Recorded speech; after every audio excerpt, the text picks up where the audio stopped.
Robert, you write about spirituality and a God of love and compassion, and it's a very joyful kind of spirituality. But there are lots of people who report having a rougher experience at the hands of religion, something very different.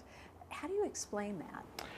You know, so many people talk about experiencing religion as being controlling or being simply about the next life and not being very focused on the present life that we have to live. I believe that if there is to be a day of judgment, the only question that we will be asked is something like this: did you love with abandonment?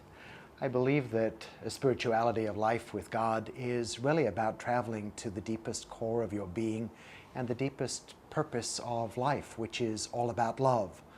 The Dalai Lama describes it as being for him a religion of kindness. He says, "My religion is kindness."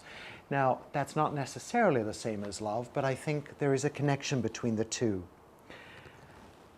Mary Oliver, who is one of the wise spiritual poets who I often draw on, says that you are one of the beautiful ideas of God. And I love that because I think for so many people to hear that is often as though they're hearing something foreign for the first time that is perhaps being translated into a language that they can understand. You are one of the beautiful ideas of God. The spiritual journey doesn't ignore the difficulties of life, but it does allow us to and point us towards finding joy and delight in the ordinariness of everyday life.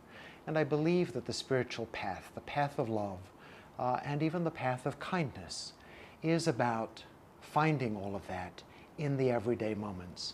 I remember a young boy who was being baptized several years ago, and he was up on a platform in front of hundreds of people, and he was getting ready for his baptism, and he suddenly started to do cartwheels across the entire stage.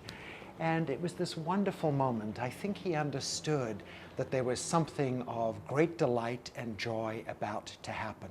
The Jesus of my own tradition is someone who, more than anything in the stories that we have about him, is always feasting and partying with people. Little children are drawn to him. He must have been a person who loved a lot, who laughed a lot, and who was overflowing with a joyful sense of life. I believe that all of that is at the heart of what it means for us to be spiritual people.